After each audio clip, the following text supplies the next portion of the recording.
Hello student, this is the third part of video of civics chapter number 1. So what are the topics that we have completed far? The topics are: what is constitution, why does the country need a constitution, thirdly the constitution, Indian constitution and its key features. So there are 5 key features of Indian constitution. First one is federalism, second one is parliamentary form of government, third one is separation of powers, fourth one is fundamental rights, and fifth one is secularism. So third, fundamental rights, you have already learned.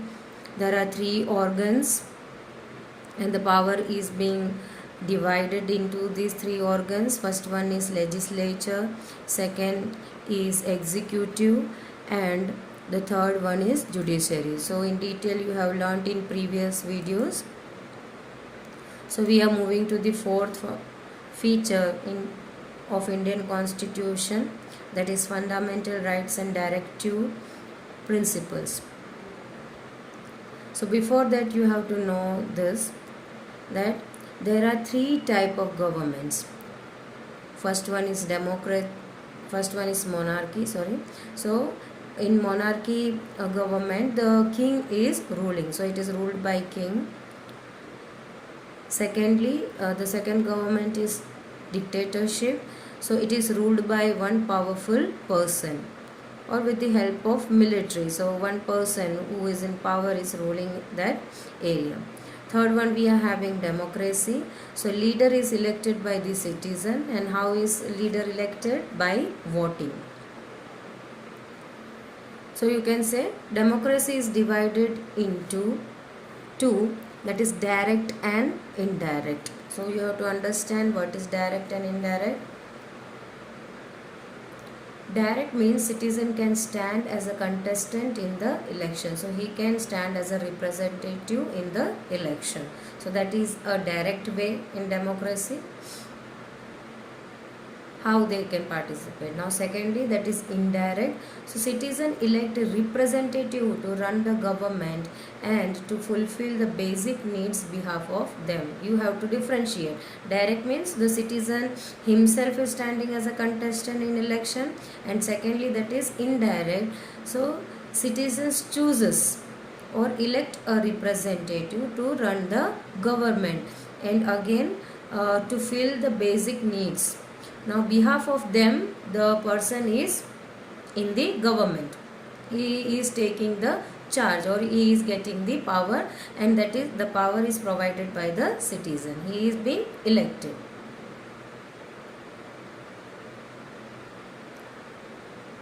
So India is having democratic government. Now why there is a need of fundamental rights if citizen is ruling in democratic government? So we are having all rights, voting, through voting rights we are choosing our leader. So if we are having that much power, then why we need the fundamental right? That question arises. So answer for this is, in past we were having monarchy system. Already you know, in the past the rule of king were ruling.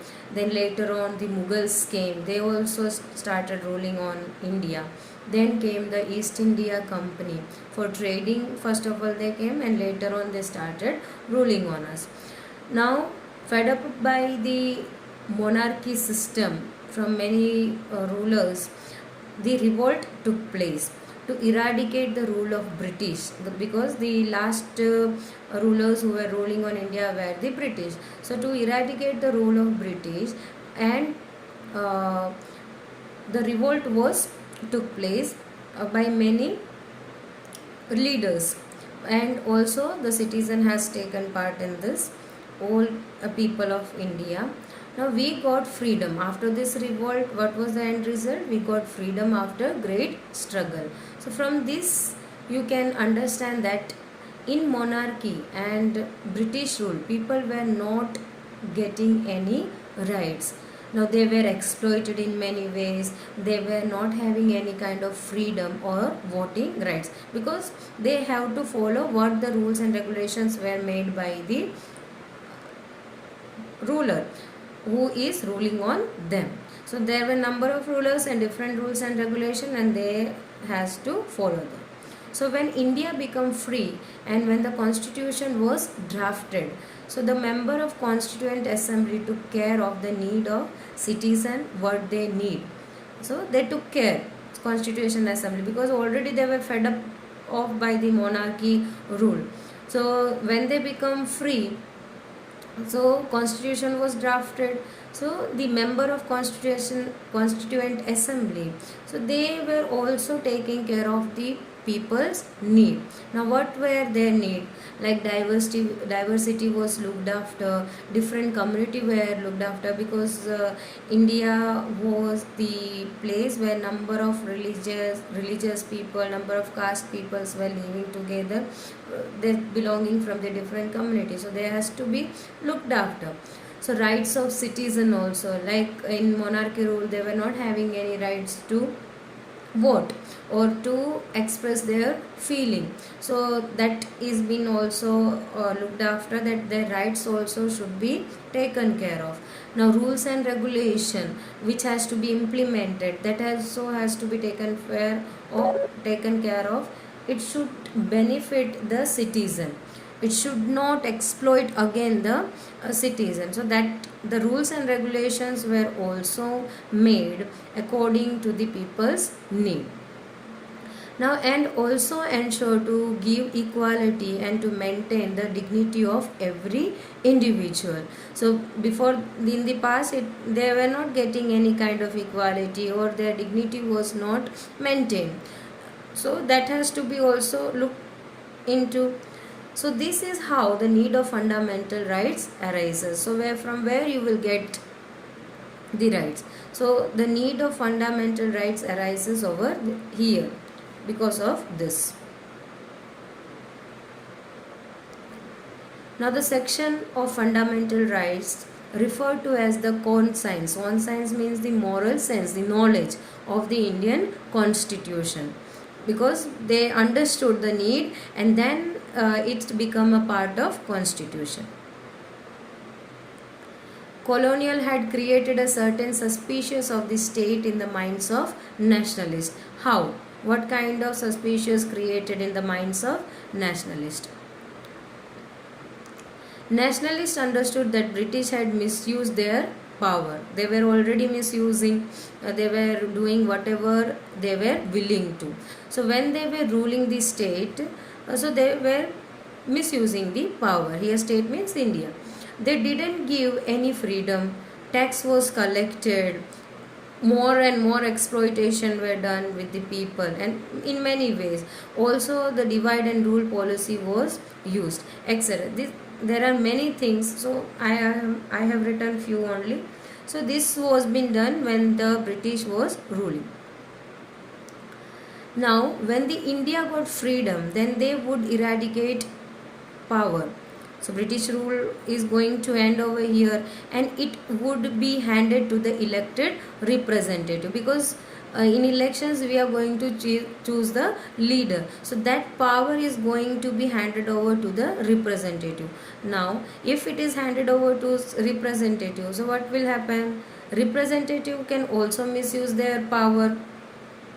So that suspicion was created by the colonial rule. So nationalists want to ensure that set of written rights would be guarded against the misuse of state power in the independent India. So here they have ensured that a set of written notes would be there, or laws would be there. So this will guard from the misuse of power of the elected representative. Now fundamental rights, FR over here refers to fundamental rights. It protects citizen against the state as well as other individuals. So nobody could exploit, even not the state can exploit any of the individual citizens, or the other individuals also cannot exploit the other individuals. So they are protected by the fundamental rights. The constitution also guarantees rights of minorities against the majority. Now here minority means the smaller communities and majority means the larger community. So in India, you can say there are many minorities like Christians, Buddhist, Jains, and even Muslims, and majorities you can say the Hindu, because they are the in majority, because they are the most of the people in India are following the Hindu religions, and from past they are living over here, so they are large in number. The believer of Hinduism are large in number, so they can considered as majority. And other minorities like Muslims, Christians, Buddhists, Jains, Zoroastrians, there are number of minorities. So they also guarantees that majority could not get that power to dominate over the minority. So guarantee, so constitution guarantees to protect the minorities also. Their rights also should be given to them. They should not be exploited by the majority. As Dr. B.R. Ambedkar has said about these fundamental rights, their object is twofold. Now, how the objectives are twofold? Firstly, the first objective is every citizen must be in position to claim those rights. So they can claim those rights. Means you don't have to show proof. You can just claim it, because that is your rights and it is in written form. So these rights are your legal rights. All these rights belongs to you only. So nobody can ask you for the proof, that show the proof where are the rights written, already you are having. So that is your rights only. Secondly, these rights must be binding upon every authority that has got the power to make laws. It means all elected representatives also are bound to follow the rules as same as the citizen, though they are in power. So it is implemented to the both, to the common citizens and even the elected representative who are sitting or who are in power. They are also bounded with the same rules and regulations. So they cannot exploit any of the individual or any of the community. They cannot dominate to the other people.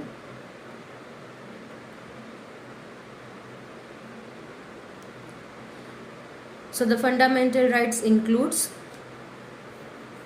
rights to equality. Rights to equality means every person is equal before law, not above, not below. Nobody can be discriminated. Now they are allowed to access to all public places. They can use everything, the public transportation, parks, sanitations, everything, whatever, well, even temple also. In past it was being abolished by number of communities and for number of reasons. So they are access to all public people. They can use each and every public facilities and public places, even restaurant also. Nobody can be discriminated for employment. So everybody would get the equal opportunity, whether they are belonging from any of the castes, religions or backgrounds. Untouchability, for this equality was ensured by law, and that we have already covered in the previous videos. So untouchability was also banned, and this you have learned in 7th standard also. Now second right is rights to freedom. Now every individual, every citizen of that particular country is having freedom of speech and express. If they are being ill-treated, if the equality is not provided, discriminated, then they are free to speak up. They are free to express what their feelings are. Now they also can form an association as per their caste or as per their occupation. So they can create or form a association also. Nobody will stop them.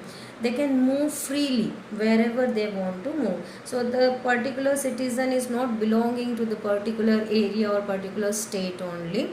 He can move from one state to another. He can settle down over there. The next point you can read out, reside any part of country. He is free to reside, to stay, or to settle down anywhere in that particular country. Nobody can stop them.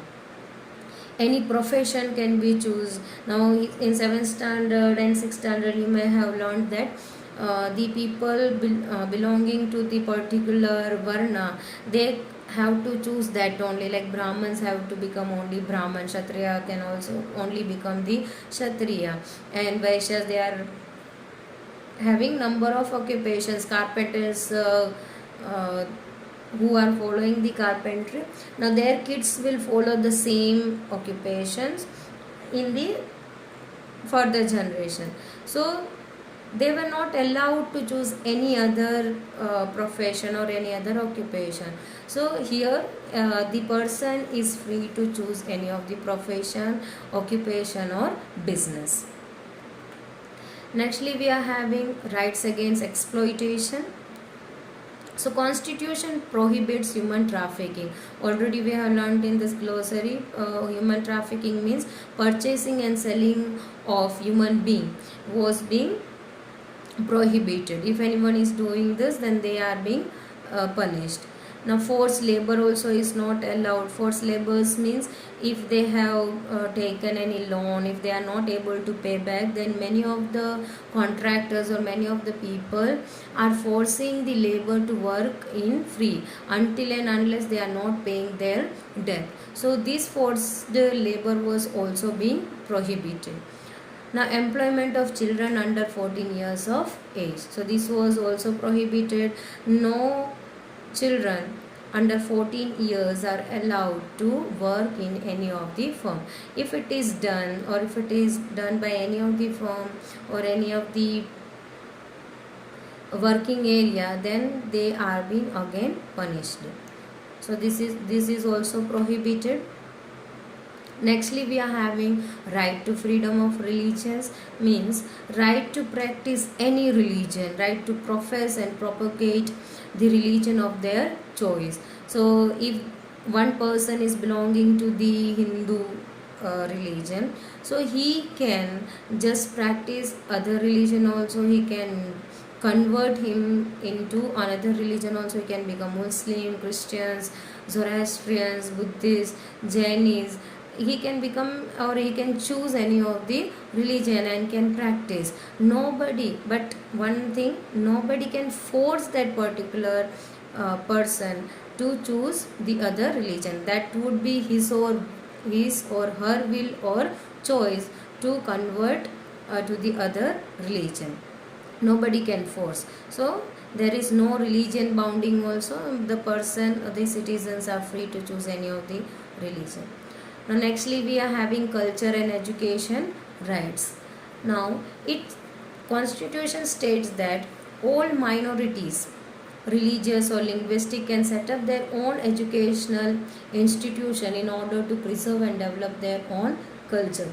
Like Muslim minorities, so these minorities are allowed to establish their educational institution to preserve and develop their own culture. Commonly they are seeking education like the other students or other children are having, but secondly they also try to teach their own children about their religion, about their language. Linguistic here means language. So Muslim minority I have taken example because they have established the educational institution known as madrasa. Now these students, the Muslim children, are learning Urdu also, and they are reading Quran also. So that is a religious practice or religious learning done in that particular minority. Same as that is being done by the tribal people also.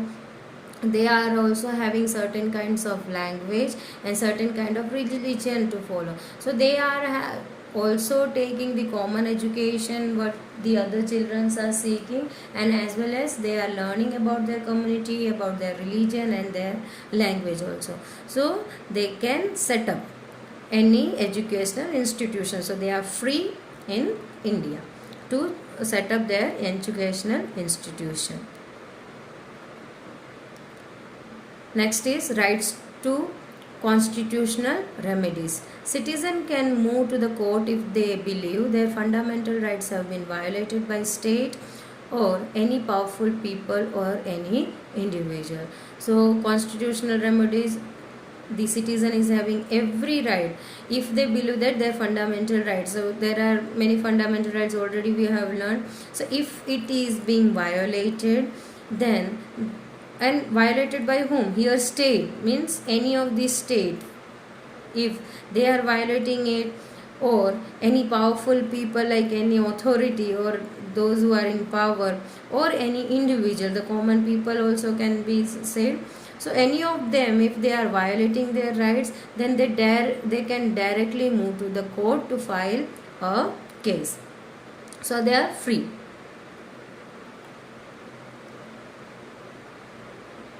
Now, in addition to the fundamental rights, Constitution also has a section called Directive Principles of State Policies.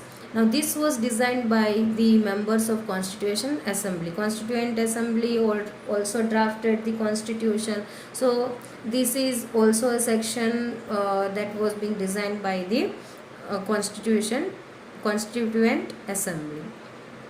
The Directive Principle of State Policy. Now, it ensures socio-economic reforms and serve as a guide to independent Indian state to institute law and policy that help to reduce the poverty of the masses. So, it helps in socio-economic way. It develops the area of society and it develops the economic condition of the people. And what to eradicate or what to reduce, not eradicating, to reduce the poverty of the people. The fundamental right, what should not be done to achieve justice, like inequality should not done, you should not exploit. So fundamental rights here what refers that you should not be done to achieve justice. What are the things you should not do to achieve the justice? Like inequality, you should not ill-treat anyone. You should not exploit anyone. So this is not allowed in fundamental rights. So there are some differences between fundamental rights and directive principles of state policy. So what are they? We can learn it. So as I said, the first point in fundamental right, it says that what you should not do to get justice, like inequality, as I said, you should not ill-treat someone, or you should not do the thing what should not be done with the people, like exploiting or by discriminating them on the basis of religion, caste or gender. Now the first point for directive principle of state policy, it says that what you should not do to achieve justice. So what you should do to achieve justice, here what you are going to do, like improving in social conditions and improving in the economic conditions. So you have to progress yourself. Social society, how it could be developed, you have to understand each other, you have to manage each other's thought, you should respect each other's thoughts. So society could be developed in many ways. And economic ways mean you have to learn many skills, you have to educate yourself to develop the economic conditions. There are various kinds of business, jobs, occupations, you have to choose it. So what you should do to develop the socio and economic condition. Now second point in the fundamental rights, in fundamental rights political reforms are shown.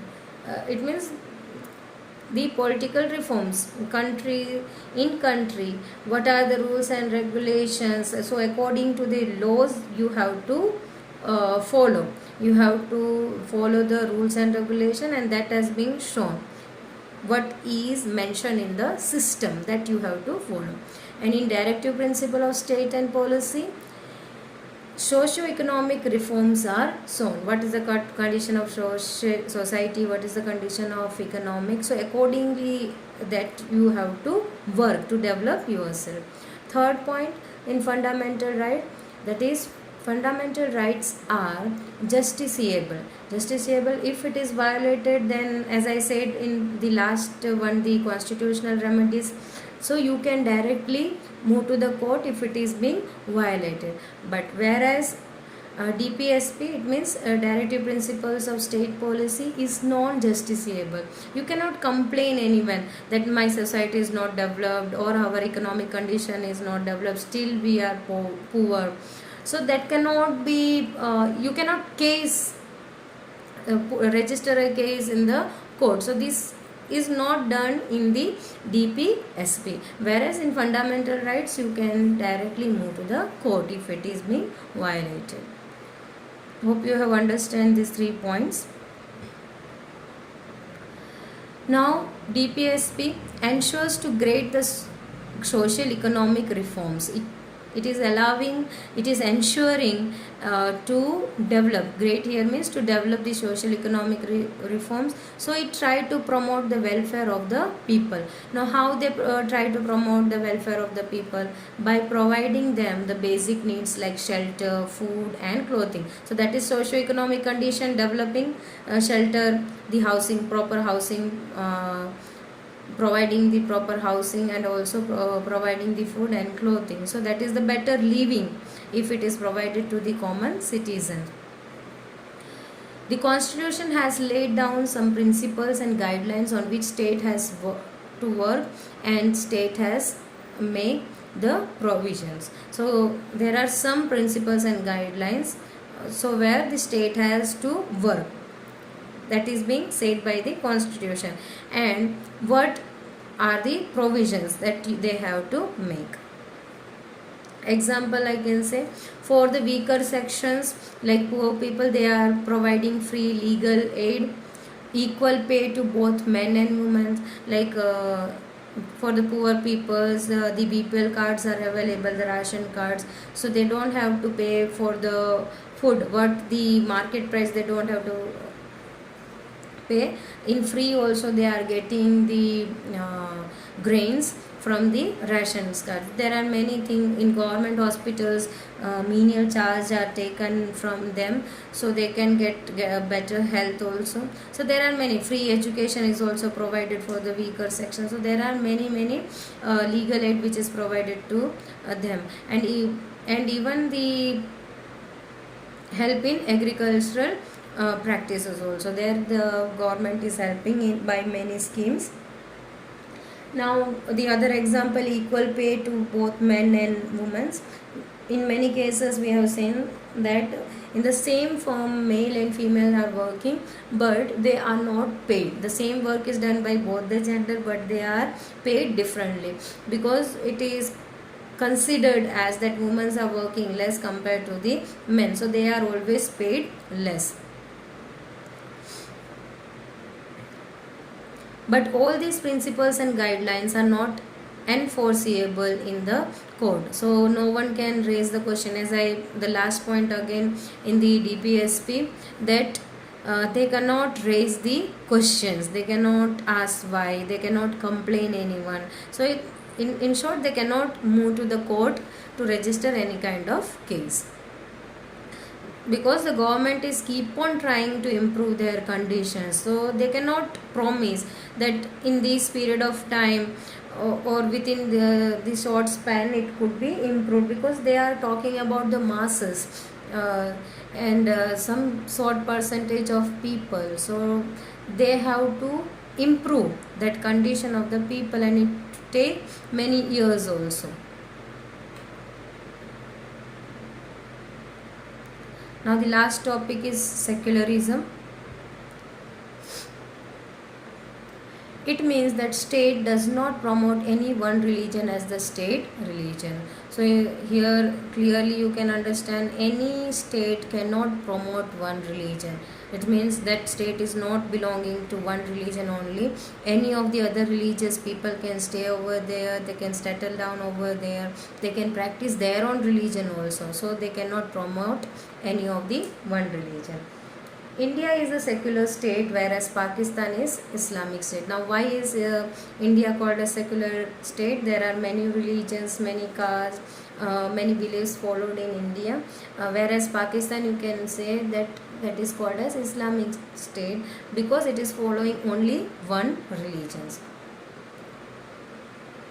Any state is not allowed to propagate any one religion. They cannot promote one religion. Each person in India has their own right to profess, practice and propagate any religion of their choice. That also we have learnt in fundamental rights, to choose any religion. Now, government cannot interfere in the affair of religious institution or cannot apply taxes also. So they cannot interfere in the religious affairs or the institution.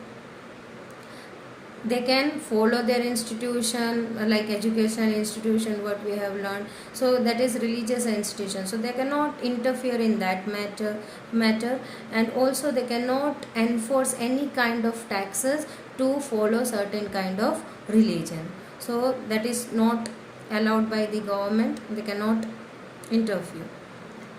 Now, country learns from his past or from his history to adopt or to frame a constitution. Now, how the constitution is being drafted or adopted. So they learn from their past. Any of the country, they learn from their past.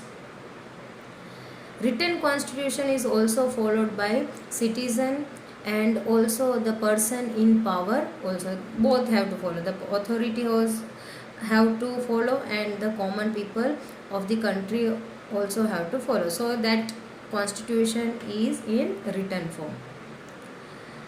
Like if I said football rule, if changed, then what happened? The whole game is affected. We cannot change the complete rules and regulation every time. So we have to keep one set of rules and regulation for playing the game. So country also have certain kind of set of rules and regulation which has to be followed by every individual living in that country.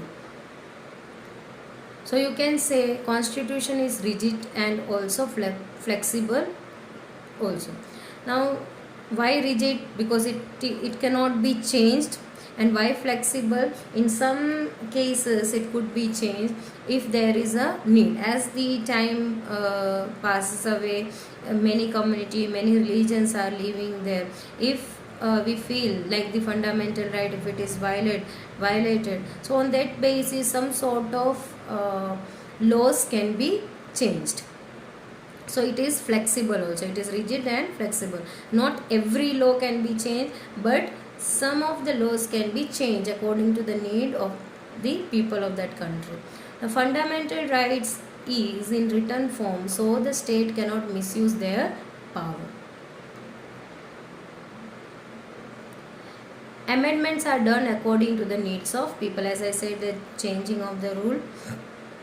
So amendment means re-changing. Whatever the laws is being written, that is being changed. So that is called as amendment or amended. Here one example I can set is like Nepal. Already we have learned about it. So firstly they were following the monarchy system. So king was ruling, so they were having different constitution. While when it become democratic, when they become free from the monarchy rule, so the constitution was in different form. So both the system were having, or both the government were having constitution, but in a different way. So you can say the constitution what was in monarchy, that was changed. So that is re-amended. So you can say that is amended when it become democratic constitution. Now constitution is also called a living documents. Now why it is called as living documents? Means it keeps on changing time to time and amended also. So as per the need, as I said, if anything is violated, and later on if it is understood and anyone has raised the question, then they will change it, they will amend it. So this was the last key feature of Indian Constitution. Here your chapter explained ends. Hope you have understood everything. Any queries, then please contact me in my personal number. Till then, stay tuned for the next video of next chapter. Thank you.